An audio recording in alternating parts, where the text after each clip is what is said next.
আমরা আমাদের নবীকে সবচেয়ে বেশি ভালোবাসি, যিনি আখিরি নবী, যাকে বলা হয়েছে ওয়ামা আরসালনাকা ইল্লা রাহমাতাল লিল আলামিন। আমরা বারবার দেখছি কিছুদিন পর পর কারা যেন কিভাবে এসে আল্লাহ নবীর শানে কটূক্তি করে, নবীকে নিয়ে অশ্লীল ভাষায় গালিগালাজ করে।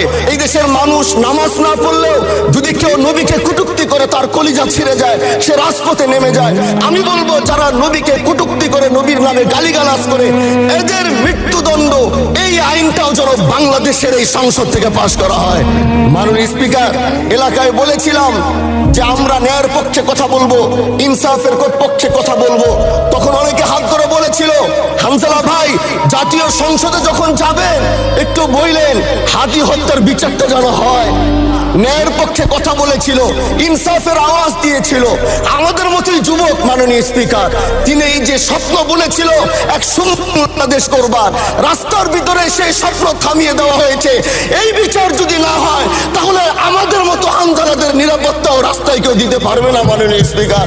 এই জন্য আপনার মাধ্যমে আমি বলতে চাই, হাদি হত্যার বিচার যেন সুনিশ্চিত করা হয়।